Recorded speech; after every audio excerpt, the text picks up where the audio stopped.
শুভেচ্ছা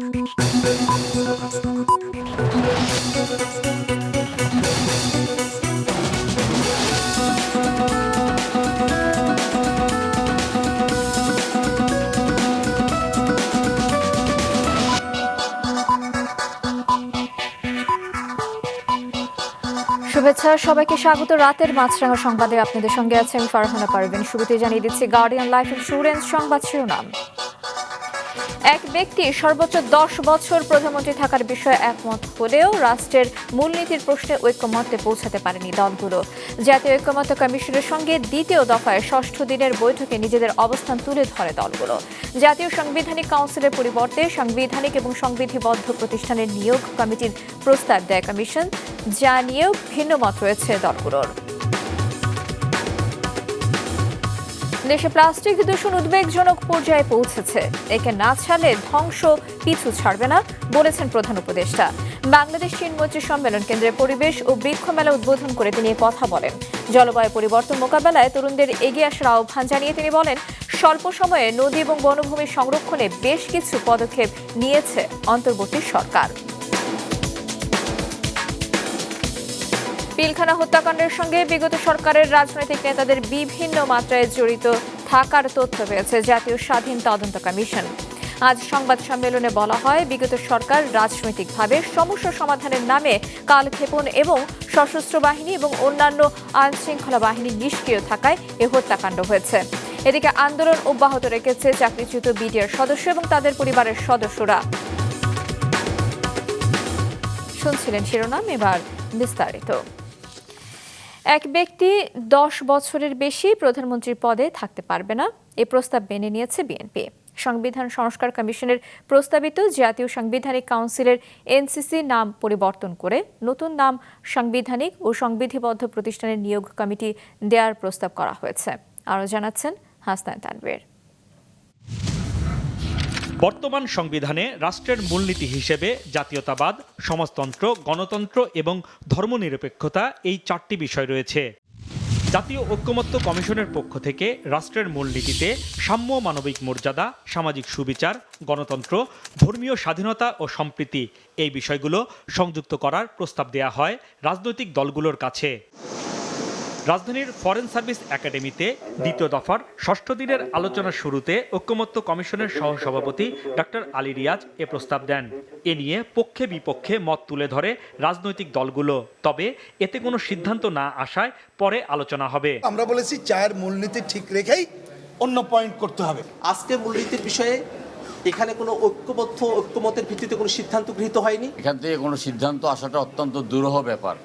মানে আজকে যে আলোচনাগুলো হয়েছে, এই আলোচনাগুলো গত 2-3 দিন ধরে ঘুরপাক খাচ্ছে। আলোচনায় কমিশনের পক্ষ থেকে দ্বিতীয় গুরুত্বপূর্ণ আরেকটি প্রস্তাব হলো সংবিধান সংস্কারে জাতীয় সাংবিধানিক কাউন্সিল এনসিসির নাম ও কাঠামো পরিবর্তন।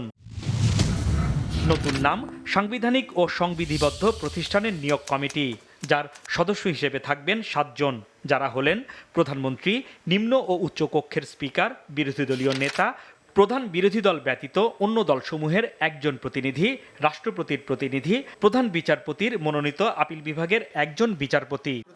কমিশনের এই প্রস্তাবের সাথে জামায়াতে ইসলামী সহ অনেক দল একমত হলেও বিএনপি এর বিরোধিতা করে। ফ্যাসিবাদী শাসন যাতে প্রতিষ্ঠা করতে না পারে, এর থেকে দেশ, জাতি, রাষ্ট্রকে রক্ষা করার জন্যই কিন্তু এই প্রস্তাবনার সাথে আমরা একমত হয়েছি। আমরা যদি সবসময় মাথায় রাখি যে এক ব্যক্তি স্বৈরাচার হয়েছিল, সেই জন্য নির্বাহী বিভাগকেই দুর্বল করতে হবে এবং লেজিসলেচারকে, সংসদকে দুর্বল করতে হবে, এই আইডিয়া থেকে আমাদের বেরোতে হবে। তবে বিএনপি আগের অবস্থান থেকে সরে এক ব্যক্তি 10 বছরের বেশি প্রধানমন্ত্রী থাকতে পারবে না এ বিষয়ে একমত হয়েছে।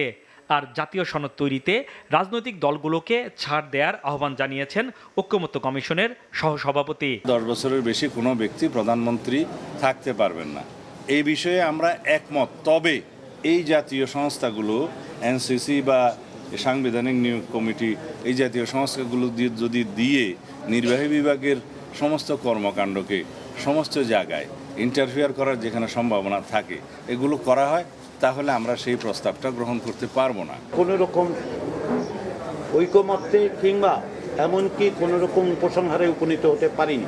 সাংবিধানিক ও সংবিধিবদ্ধ প্রতিষ্ঠানের নিয়োগ কমিটির বিষয়ে সিদ্ধান্ত না নেওয়া পর্যন্ত প্রধানমন্ত্রীর মেয়াদ নির্ধারণ সম্ভব নয় বলে জানিয়েছেন ডক্টর আলী রিয়াজ।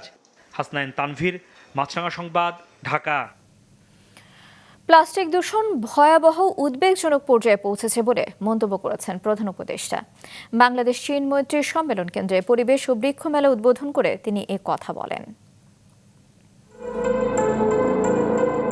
বর্তমান বিশ্বের ফুসফুসে যেন নীরব ঘাতক সভ্যতা বিধ্বংসী প্লাস্টিক, যা পৃথিবীর বাস্তুতন্ত্র, মানব স্বাস্থ্য এবং অর্থনীতিকে ফেলেছে উদ্বেগজনক চ্যালেঞ্জের মুখে।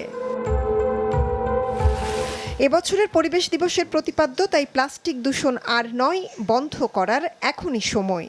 মাসব্যাপী বৃক্ষরোপণ অভিযান ও জাতীয় বৃক্ষ মেলা উদ্বোধন অনুষ্ঠানে এসে প্রধান উপদেষ্টা তার বক্তৃতায় স্মরণ করিয়ে দেন প্লাস্টিক পণ্য ব্যবহারের ভয়াবহ বিপর্যয়ের কথা। জানালেন, এখনই সমস্যার সমাধান না করলে অস্তিত্ব হারাবে মানুষ। প্লাস্টিকের ব্যবহার পৃথিবীতে 3 ধরনের সংকটকে বাড়িয়ে দিয়েছে: জলবায়ুগত সংকট, প্রকৃতিগত সংকট, জীববৈচিত্র্যের ক্ষতি। প্লাস্টিক এমন জিনিসে দাঁড়িয়ে গেছে যে ক্রমাগত হুঙ্কার দিচ্ছে, হয় আমরা থাকবো না হয় তোমরা থাকবে। আমরা যদি আমাদের লাইফস্টাইল পরিবর্তন না করি, এই যুদ্ধে সামগ্রিকভাবে মানুষের পরাজয় অবধারিত, এর থেকে মুক্তি নাই। বর্তমানের তরুণদের ইতিহাসের সবচেয়ে সৃজনশীল ও শক্তিশালী প্রজন্ম উল্লেখ করে জলবায়ু পরিবর্তন মোকাবেলায় তাদের এগিয়ে আসার আহ্বান জানান ডক্টর ইউনূস। তরুণরাই আমাদের নতুন বাংলাদেশ গড়ার স্বপ্ন দেখতে অনুপ্রাণিত করেছে। আমি এদেশের তরুণ সমাজের প্রতি আহ্বান জানাই, জলবায়ু সংকট মোকাবেলায় এবং পরিবেশ দূষণ রোধে তোমরা তোমাদের কার্যকর ভূমিকা অবশ্যই রাখবে। প্রধান উপদেষ্টা আরও বলেন, বদলাতে হবে উন্নয়নের ধারণা, শূন্যে নামিয়ে আনতে হবে কার্বন নিঃসরণ। মৌমিতা জান্নাত, মাছরাঙা সংবাদ, ঢাকা। জুলাই আগস্টে ছাত্র জনতার গণঅভ্যুত্থান দিবস সমূহ পালনের জন্য 36 সদস্যের একটি জাতীয় কমিটি গঠন করেছে অন্তর্বর্তী সরকার। এই কমিটির সভাপতি হিসেবে দায়িত্ব পালন করবেন প্রধান উপদেষ্টা প্রফেসর মোহাম্মদ ইউনূস। প্রধান উপদেষ্টার প্রেস উইং জানিয়েছে, অধ্যাপক ইউনূসের পাশাপাশি মুক্তিযুদ্ধ এবং দুর্যোগ ব্যবস্থাপনা ও ত্রাণ মন্ত্রণালয়ের উপদেষ্টা ফারুকী আজম এই কমিটির সহ সভাপতি এবং সংস্কৃতি বিষয়ক উপদেষ্টা মোস্তফা সরওয়ার ফারুকী কর্মসূচির সমন্বয়ক হিসেবে দায়িত্ব পালন করবেন। আগামী 1 জুলাই থেকে 5 আগস্ট পর্যন্ত 36 দিন ব্যাপী অনুষ্ঠান পালিত হবে জুলাই গণ অভ্যুত্থানের বর্ষপূর্তি উপলক্ষে। 1 জুলাই মসজিদ, মন্দির, প্যাগোডা, গির্জা সহ অন্যান্য ধর্মীয় উপাসনালয়ে শহীদদের স্মরণে দোয়া এবং প্রার্থনার মাধ্যমে অনুষ্ঠানমালা শুরু হবে। নতুন নেতৃত্ব এলো বৈষম্য বিরোধী ছাত্র আন্দোলনে। 1 বছর মেয়াদের নতুন এই কমিটিতে সভাপতি নির্বাচিত হয়েছেন রিফাত রশিদ এবং সাধারণ সম্পাদক ইনামুল হাসান। রাজধানীর বাংলা মোটরে সংগঠনটির কেন্দ্রীয় কার্যালয়ে দুপুর 12টায় ভোট গ্রহণ শুরু হয়ে চলে বিকেল 5টা পর্যন্ত। সংগঠনটির সাংগঠনিক সম্পাদক হয়েছেন মইনুল ইসলাম, মুখপাত্র সিনথিয়া জাহিন আয়েশা। দলের নাম ভাঙিয়ে কেউ যেন বিতর্কের মুখে না ফেলে তার জন্য কঠোর বার্তার পাশাপাশি আর্থিক স্বচ্ছতা নিশ্চিতের ঘোষণা দেন নতুন সভাপতি।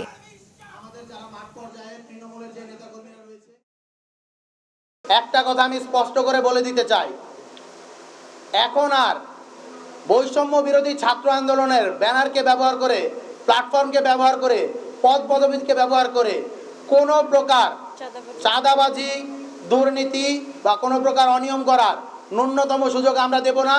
এই ব্যাপারে আমরা জিরো টলারেন্স নীতি গ্রহণ করছি।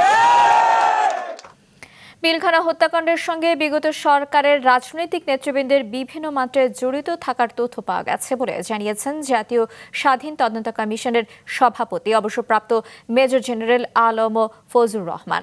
বিআরআইসিএম ভবনের সংবাদ সম্মেলনে তিনি জানান, এই হত্যাকাণ্ড একটি দীর্ঘমেয়াদী ষড়যন্ত্রের ফল।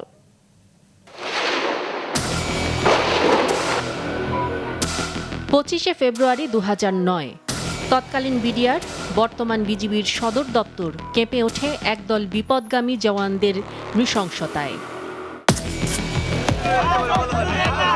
টানা ৪৮ ঘন্টার ভয়াবহতার জেরে নিহত হন ৫৭ সেনা কর্মকর্তা সহ মোট ৭৮ জন। এই বিষয় তদন্তে গঠিত হয় জাতীয় স্বাধীন তদন্ত কমিশন। তাদের ১১৪তম কর্মদিবসে কমিশনের পক্ষ থেকে আয়োজন করা হয় তৃতীয় সংবাদ সম্মেলন। লিখিত বক্তব্যে কমিশনের সভাপতি জানান, বিগত সরকার রাজনৈতিকভাবে সমস্যা সমাধানের নামে কালক্ষেপণ এবং সশস্ত্র বাহিনী ও অন্যান্য আইনশৃঙ্খলা বাহিনী নিষ্ক্রিয় থাকায় নির্বিঘ্নে এই হত্যাকাণ্ড হয়েছে। তদন্তকে ভিন্ন খাতে প্রবাহিত করবার জন্য জঙ্গিবাদকে আনার চেষ্টা করা হয়েছে। ২ নম্বর হলো যে মাদ্রাসার ছাত্রদেরকে ব্যাপকভাবে বিডিআরে নেওয়া হয়েছে ৩৫%-এর মতো, এরকমও কথা বলা হয়েছে, কিন্তু পরে সেগুলো দেখা গেছে 12%-এর বেশি নয়। মিলিটারি অপারেশন এখানে করা হয়নি, এই কথা বলা হয়েছিল ওই সময় যে কোলাটেরাল ড্যামেজ বেশি হবে। এইভাবে বলেও কিন্তু এই তদন্তগুলোকে ভিন্ন খাতে প্রভাবিত করার চেষ্টা করা হয়েছে। কমিশন প্রধান জানান, কারাগার ও বিদেশে পালিয়ে থাকা মোট ৮ জন রাজনীতিবিদের মধ্যে ২ জন ইমেইলে লিখিত বক্তব্য, অনলাইনে সাক্ষাৎকার এবং সশরীরে জবানবন্দি দিয়েছেন। রাজনৈতিক নেতৃবৃন্দ জড়িত এইরকম তথ্য আমরা পেয়েছি। বাইরে যারা পালিয়ে আছেন, আমরা কয়েকটা দূতাবাসের কর্মকর্তাদের সঙ্গে আলোচনার জন্য পররাষ্ট্র মন্ত্রণালয়কে আমরা পত্র দিয়েছি। বিষয়টা প্রক্রিয়াধীন আছে। ২ জন পালিয়ে থাকা যে রাজনীতিবিদ, একজন হলেন মির্জা আজম আর একজন হলো নাম, এই ২ জন তাদের লিখিত বক্তব্য আমাদেরকে দিয়েছেন। সেই সময়ে যেসব গণমাধ্যম উস্কানিমূলক সংবাদ প্রচার করেছে তাদের বিষয়েও তদন্ত চলছে জানিয়ে পুরো বিষয়কে সন্নিবেশ করে পূর্ণাঙ্গ তদন্ত রিপোর্ট দেয়া হবে বলে জানান তিনি। ইবতিসাম নাসিম মৌ, মাছরাঙা সংবাদ, ঢাকা। পিলখানা হত্যাকাণ্ডের বিচার নিয়ে গঠিত জাতীয় স্বাধীন তদন্ত কমিশনের ২-এর ধারা বাতিল করে বিচার কাজ করার দাবি জানিয়েছে চাকরিচ্যুত বিডিআর সদস্য এবং তাদের পরিবার। বিকেলে শাহবাগে সংবাদ সম্মেলনে তারা বলেন, আন্দোলনের পর হাইকোর্ট তদন্ত কমিশন করলেও তা পরাধীন রয়েছে। পুরো তদন্তের মাধ্যমে যারা দোষী তাদের আইনের আওতায় আনার পাশাপাশি নিরপরাধীদের মুক্তি দিতে হবে। তারা আরও বলেন, ৯,০০০ বিডিআর সদস্যকে চাকরিচ্যুত করা হয়েছে। শুধু চাকরিতে পুনর্বহাল করলেই হবে না, যারা তাদের ওপর অন্যায় করেছে তাদেরও আইনের আওতায় আনতে হবে। বিচার না পাওয়া পর্যন্ত আন্দোলন চালিয়ে যাওয়ার ঘোষণা দেন তারা। মব জাস্টিস নামে এক হিংস্র উন্মাদনা মানবতার শত্রু হয়ে দাঁড়িয়েছে বলে মন্তব্য করেছেন বিএনপির ভারপ্রাপ্ত চেয়ারম্যান তারেক রহমান। নির্যাতিতদের সমর্থনে ২৬ জুন জাতিসংঘ ঘোষিত আন্তর্জাতিক নির্যাতন বিরোধী দিবস উপলক্ষে আজ বুধবার গণমাধ্যমে পাঠানো এক বিবৃতিতে তিনি এই মন্তব্য করেন। তারেক রহমান বলেন, এটি গণতান্ত্রিক সংস্কৃতি গড়ে তোলার পরিবেশকে বিপন্ন করবে। সাবেক প্রধান নির্বাচন কমিশনার কাজী হাবিবুল আউয়ালকে গ্রেফতার করেছে ডিবি পুলিশ। দুপুর ২টার দিকে তাকে রাজধানীর মগবাজার এলাকা থেকে গ্রেফতার করা হয়। শেরেবাংলা নগর থানায় বিএনপির করা মামলায় সাবেক এই সিইসিকে গ্রেফতার দেখানো হয়েছে বলে জানিয়েছে পুলিশ। দ্বাদশ জাতীয় সংসদ নির্বাচনে ইসির নেতৃত্ব দিয়েছিলেন হাবিবুল আউয়াল। আওয়ামী লীগ সরকারের সময় ৩টি জাতীয় নির্বাচনে অনিয়ম কারচুপির অভিযোগে সাবেক প্রধানমন্ত্রী শেখ হাসিনা এবং সাবেক ৩ প্রধান নির্বাচন কমিশনার সহ ১৯ জনের নাম উল্লেখ করে মামলা করে বিএনপি। একই মামলায় গত ২২ জুন রাজধানীর উত্তরা থেকে সাবেক সিইসি নুরুল হুদাকে গ্রেফতার করে পুলিশ। নতুন অর্থবছরের বাজেটে পুঁজিবাজারে তালিকাভুক্ত কোম্পানির জন্য বিশেষ সুবিধা দেওয়া হয়েছে। তারপরও বহুজাতিক কোম্পানিগুলো পুঁজিবাজারে না আসলে প্রয়োজনে তাদের তালিকাভুক্ত হতে বাধ্য করতে হবে, এমন দাবি উঠে এসেছে ডিএসসি ব্রোকার্স অ্যাসোসিয়েশনের আলোচনায়। বক্তারা বলেন, ভালো এবং বড় কোম্পানি না আসলে শেয়ার বাজারের স্থবিরতা কাটবে না। এ সময় সেন্ট্রাল ডিপোজিটরি বাংলাদেশ কোম্পানির চেয়ারম্যান তপন চৌধুরী বলেন, পুঁজিবাজারে বিনিয়োগ করে অনেকে সর্বশান্ত হয়েছে, এটা কারোর জন্য কাম্য নয়। কক্সবাজার সমুদ্র সৈকতে বালিয়াড়ি কেটে খাল বানিয়ে ফেলেছে 2টি রিসোর্ট এবং রেস্তোরাঁর মালিকপক্ষ। রিসোর্টটি আবার নিজেদেরকে ইকো রিসোর্ট বলে দাবি করে। খাল কাটায় পানির স্বাভাবিক গতিপথ পরিবর্তনের পাশাপাশি দ্বিখণ্ডিত হয়ে গিয়েছে সৈকত। কক্সবাজার প্রতিনিধি সুনীল বড়ুয়ার পাঠানো তথ্য এবং চিত্রে ডেস্ক রিপোর্ট। পৃথিবীর দীর্ঘতম সমুদ্র সৈকত কক্সবাজার, যার প্রাকৃতিক সৌন্দর্যে মুগ্ধ হয়ে ছুটে আসে দেশ বিদেশের হাজারো পর্যটক। তবে উদ্বেগের বিষয় হলো সম্প্রতি বালিয়াড়ি কেটে সমুদ্রের স্বাভাবিক পরিবেশের মারাত্মক ক্ষতি সাধন করা হচ্ছে। সমুদ্র সৈকতের কলাতলি পয়েন্টের উত্তর পাশে Divine Eco Resort and Restaurant এবং প্যাসিফিক বিচ রেস্তোরাঁ সম্প্রতি পানি নেমে যাওয়ার জায়গায় বাঁধ দিয়ে চলাচলের রাস্তা তৈরি করে বিচ প্যাসিফিক কর্তৃপক্ষ। এতে ভারী বর্ষণে সেখানে জলাবদ্ধতা সৃষ্টি হয়। হোটেল কর্তৃপক্ষ পানি নিষ্কাশনের জন্য বালিয়াড়ি কেটে দেওয়ায় সৈকত 2 ভাগে বিভক্ত হয়ে পড়েছে। কক্সবাজার ঘুরতে এসে দেখলাম যে এখানে কক্সবাজারে একদম সি বিচের মাঝে যেই নালাটা দেওয়া হয়েছে এটা আসলে আর্টিফিশিয়াল ভাবেই আমাদের দ্বারাই তৈরি, একদম নোংরা পানি আসতেছে, যেটা আসলে আমাদের এই সি বিচের সৌন্দর্যটাকে পুরোপুরি নষ্ট করে দিচ্ছে। করে এখানে হাজার হাজার মানুষ গোসল করতে নামতেছে, তো অ্যাকচুয়ালি এখানে আপনার পরিবেশ দূষিত হচ্ছে। এই খালের কারণে রেস্তোরাঁর দূষিত বর্জ্য সাগরে যাচ্ছে বলে জানালেন এই পরিবেশ কর্মী। এখানে যারা ব্যবসা রয়েছে তাদের ইচ্ছা মতো এখানে যে সমুদ্রের দীর্ঘ বালিয়াড়ি, এই বালিয়াড়ি কেটে এখানে ছড়া করা হয়েছে। যে ছড়া থেকে এখানে বিভিন্ন হোটেল মোটর জনের মলমূত্র সরাসরি সমুদ্রে যাচ্ছে। এই মলমূত্রের সাথে এই পর্যটকরা এই সমুদ্রে গোসল করছে। এদিকে বাদ দেওয়ার বিষয়টি স্বীকার করলেও বালিয়াড়ি কাটার বিষয়টি অস্বীকার করেন 2 রেস্তোরাঁ কর্তৃপক্ষ। ব্রিজের পাশে যে প্লটগুলো আছে ওই রাস্তার পানিগুলো প্লটে আসে, প্লট থেকে আবার এই ব্রিজে নিচ দিয়ে চলে এসে মানে এখানে অনেক পানি অনেক বৃষ্টির কারণে মানে একদম জমে গেছে। আমি এখানে বাদ দিছি, আমার এখানে ময়লা পানি যেন না আসে আমার সামনে দিয়ে ভেঙে যায়। এটা পানি এখানে কেন পানি আসবে ভাই? আমার ওই যে ওটা যে দিক থেকে পানিটা নামতে সোজা নেমে যাবে। ওটা এখন 2 বছর ধরে এখানে দিয়ে আমার জায়গা ভেঙে যাচ্ছে। আমার জায়গা রক্ষা করার জন্য আমি এখানে বাদ দিচ্ছি। কেউ নিয়ম বহির্ভূত কাজ করলে তদন্ত করে ব্যবস্থা নেওয়ার কথা জানান জেলা প্রশাসক ও কক্সবাজার জেলা প্রশাসক ও সৈকত ব্যবস্থাপনা কমিটির সভাপতি।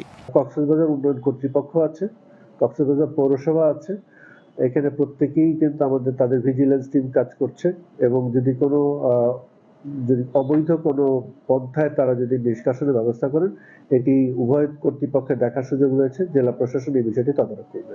বিশ্বের দীর্ঘতম সমুদ্র সৈকতের সৌন্দর্য রক্ষা ও পরিবেশ বিধ্বংসী কর্মকাণ্ড ঠেকাতে কর্তৃপক্ষের নজরদারি বাড়ানোর দাবি সচেতন মহলের। সিফাত রহমান, মাছরাঙা, নিউজ ডেস্ক। আন্তর্জাতিক প্রসঙ্গ। যুক্তরাষ্ট্রের প্রতিরক্ষা গোয়েন্দা সংস্থার প্রাথমিক প্রতিবেদনে বলা হয়েছে, বোমা হামলায় ইরানের পারমাণবিক কর্মসূচি সম্পূর্ণ ধ্বংস হয়নি। তবে মার্কিন প্রেসিডেন্ট ডোনাল্ড ট্রাম্প এর সঙ্গে একমত নন। ইসরায়েলের প্রতিরক্ষা মন্ত্রী ইরানের কেন্দ্রীয় ব্যাংক এবং একটি কোম্পানিকে সন্ত্রাসী সংগঠন হিসেবে চিহ্নিত করেছেন। এ পদক্ষেপ মধ্যপ্রাচ্য জুড়ে ইরানের প্রক্সি যুদ্ধে অর্থায়ন বন্ধ করবে বলে তিনি জানান। এদিকে ইরানের পার্লামেন্ট জাতিসংঘের পরমাণু পর্যবেক্ষক সংস্থার সঙ্গে সহযোগিতা স্থগিত করার পক্ষে ভোট দিয়েছে। এর সঙ্গে শেষ করছি রাতের সংবাদ। যাবার আগে গার্ডিয়ান লাইফ ইন্স্যুরেন্স সংবাদ শিরোনামগুলো আরও একবার। এক ব্যক্তি সর্বোচ্চ 10 বছর প্রধানমন্ত্রী থাকার বিষয়ে একমত হলেও রাষ্ট্রের মূলনীতির প্রশ্নে ঐক্যমত্যে পৌঁছাতে পারেনি দলগুলো। রোববার ফের ঐক্যমত্য কমিশনের আলোচনা। দেশে প্লাস্টিক দূষণ উদ্বেগজনক পর্যায়ে পৌঁছেছে, একে না ছাড়লে ধ্বংস পিছু ছাড়বে না বললেন প্রধান উপদেষ্টা। পরিবেশ ও বৃক্ষ মেলা উদ্বোধন। পিলখানা হত্যাকাণ্ডের সঙ্গে বিগত সরকারের রাজনৈতিক নেতাদের জড়িত থাকার তথ্য পেয়েছে স্বাধীন তদন্ত কমিশন। চাকরিচ্যুত বিডিআর সদস্যদের আন্দোলন অব্যাহত। এ ছিল এখনকার মতো। ফেসবুকে আপডেট পেতে ভিজিট করুন মাছরাঙা টেলিভিশনের পেজে, ইউটিউব চ্যানেলেও দেখতে পারেন আমাদের সংবাদ প্রতিবেদন এবং অনুষ্ঠান। দর্শক, করোনা সংক্রমণ ফের শুরু হয়েছে এবং তা বাড়ছে। এ থেকে সুরক্ষিত থাকতে ব্যবহার করুন ফেস মাস্ক। এতক্ষণ সঙ্গে থাকার জন্য ধন্যবাদ।